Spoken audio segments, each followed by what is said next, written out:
I'm going to start this video with the exact process and everything you need to close your first or 10th wholesale deal, and then I'm going to end it with a pep talk to eliminate all your fears coming into this business. All right, so if you're watching this video, you probably know the basic premise of wholesaling and what it can do. I've been wholesaling for 2 years. I've done over 50 deals just here in Washington. I have a team, and all we do all the time is look for sellers. Our job as wholesalers is to find sellers who want to sell off the market. They want the easy, convenient sale. They don't want to deal with realtors or making repairs on their property, and they want to save on those commissions. There's a big motivation for them to sell off the market. I'm gonna go in depth on how we find them, but it's primarily through cold calling lists, driving for dollars, door knocking, and sending out mail. Once we find a motivated seller, we meet with them, check out the property, make them an offer on the property that we could purchase it at. We write a contract with them, and then we flip that piece of paper over to the end buyer who's actually going to close on the property. For example, I meet with the seller, I put the property under contract for $300,000 with the seller, and then I assign that purchase contract to a flipper for $320,000. The flipper is gonna pay $320,000 for the property. $300,000 is gonna go to the seller, and that $20,000 is gonna go to me. I didn't have to put money down. I didn't have to close on the property, didn't have to make any repairs.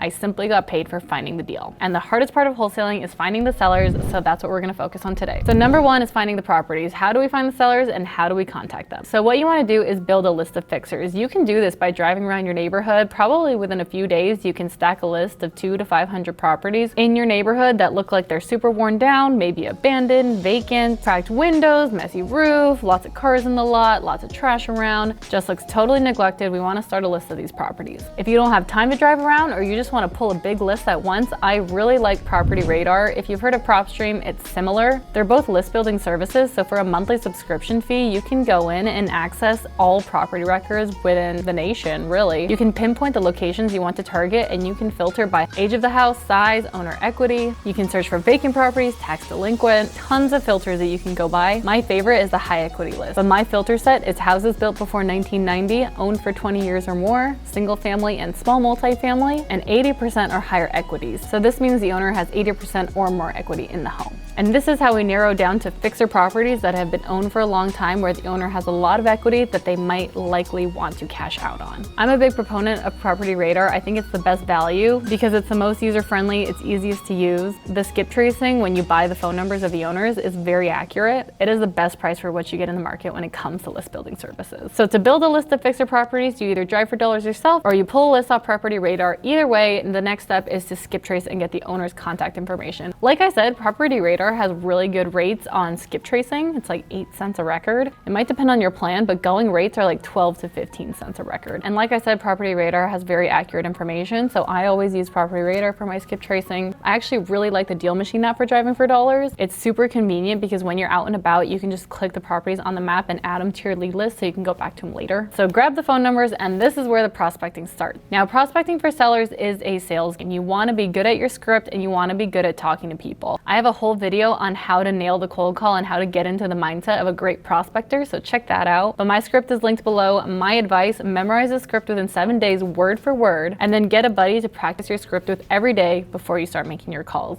That way you get your reps in and you're warming up before you start talking to people. And then a good goal for your prospecting is to make 20 to 30 contacts a day. I would say start with 10 or 20 if you're super new. Just aim to talk to 10 to 20 people a day. I never count how many numbers I dial. I only count how many people I talk to and how many appointments I go on. So most of our deals come from cold calling. A good chunk of them come from door knocking, and it's the same concept. Memorize the script, and then you can go straight to the door, ask them when they plan on selling. And honestly, I used to prefer cold calling to door knocking because I was terrified to go to the door, but now I prefer door knocking because in general, they are nicer and more open door. You are going to deal with rejection either way. People are going to say no. It's not going to be easy on your mindset, but this is where it's really, really important to develop that grit and be able to deal with the rejection, because once someone says yes, you have to remember that and don't let fear of rejection keep you from making your calls. If you're familiar with sales, you know this. Rejection is not about you. They just simply don't want what you're offering at this time. Not everyone wants to sell their house right now, and that's normal. So all you're doing with cold calling, door knocking, whatever you do, you are looking for the people who are thinking about selling. You're looking for the people who are already thinking about it. Again, I dive pretty deep into this in my other video, so check it out. Your number one goal as a prospect is set appointments with sellers. Now, I didn't mention this in the beginning, but I don't do any virtual wholesaling. I am all about wholesaling in your backyard, especially if you're in a major city, because higher price points mean higher assignment. It's not a percentage base, but it's just you can squeeze a $40,000 fee easier on a $500,000 house than like a $200,000 $100,000 house. So the whole goal with prospecting and what the script leads you to is setting appointments. You want to get in front of these sellers. You just want the opportunity to make them an offer. It's very important to build rapport and have good relationships with people we're selling with. And as long as they're motivated enough and we can present them with an offer, that's all we can ask. That is all we want to be able to do. After we get the offer signed, that's when we can start shopping around for buyers. And I have full videos on the wholesale process and a weekly call where I go over your seller situations and help you close your deals. But that's it. It's really that simple, and you don't have to overcomplicate it any further. At the end of the day, all we're looking for is fixer properties where people want to sell the houses. It's really not a lucrative game. There are a lot of ins and outs in the wholesale process that are very important to know and that you can really only learn by experience. Like, obviously there's so much free wholesale content out there, but really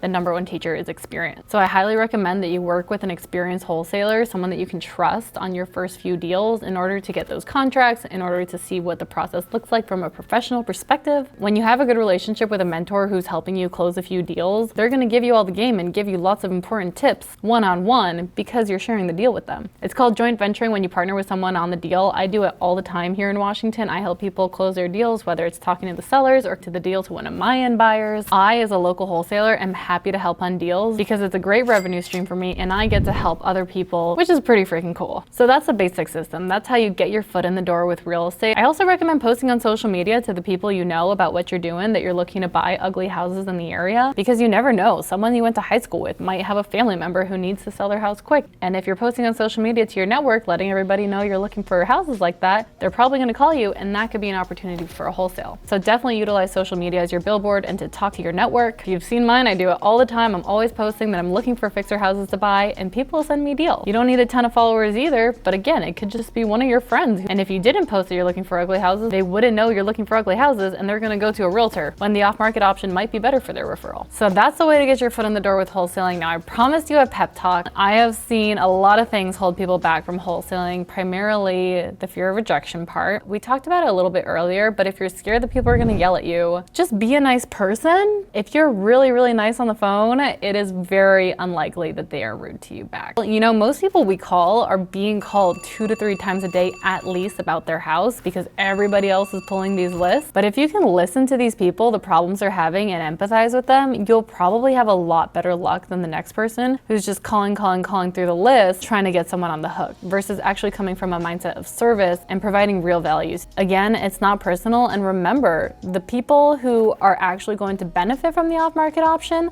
are waiting for you to call them. Cold calling would not be a thing if it didn't work. And the good news is most people don't want to do it. So this is a great avenue if you're willing to put in the work, because even the people who are doing it suck at it. So if you're a local person, not from the Philippines, calling and having good conversations with people, you're gonna have good luck with cold calling. And then the other thing that holds people back is I don't know enough, or I need to see the process, or I need to be walked through it, which is fine. And you probably don't know enough because most of everything is only learned through experience. But keep consuming content like this that is teaching you wholesaling so that you have a good background knowledge on it. Let me know your questions down below and I'm happy to make more videos about it. You just have to like and subscribe. Get in some wholesaling group. I will say, if there's any industry where your competition is out to get you, never share addresses with wholesalers you don't trust. Don't do a joint venture with someone you don't trust without a written agreement. And just overall use your gut. You know when someone is trying to do you dirty. So use that intuition as you're making connections with other wholesalers. There are quite a few wholesalers here in town that I get along really well with and have great relationships with and I've done a bunch of deals with. There's also a group of wholesalers here that I will never do business with again. I have been burned on deals. I have been ripped off. I've had people try to steal my deals. I have had deals stolen. It's not pretty, and it's really important to have control of your wholesale business. So it is a good idea to network with other wholesalers, meet them for coffee, feel out the vibe. You will still get burned in this industry. I don't think any successful wholesaler has made hundreds of thousands or millions of dollars without losing a deal or two or burning a bridge. But as long as you are working ethically and being fair to everybody around you, you will win in the end. So I will leave it at that. Again, everything is out there. There's all kinds of videos, all kinds of free courses. I don't sell a wholesale course because I don't think you need to pay for the information. I think the best way is to start looking for deals like I went over in this video and then bring bring those deals to someone you trust to help you close them. That's how I started in wholesaling. I split my first few deals with a mentor. Luckily, it was a great experience. He was super helpful and was very open to teaching and splitting the deal with me. So that's the best thing to shoot for. There is a link down below if you have a contract or a hot lead. If you're in Washington, I'm happy to take a look at the deal, reach out to you and see if it makes sense for us to work together. If you're not here in Washington, I'm happy to either connect you to a buyer or a trusted wholesaler in your area if you need help closing a seller. That'll be down below along with all the other systems we talked about today. Check it out. Again, this is helpful for you to like and subscribe so I can keep posting more content like this to help you close more deals. But thanks for watching. Happy deal finding, and I will see you in the next one.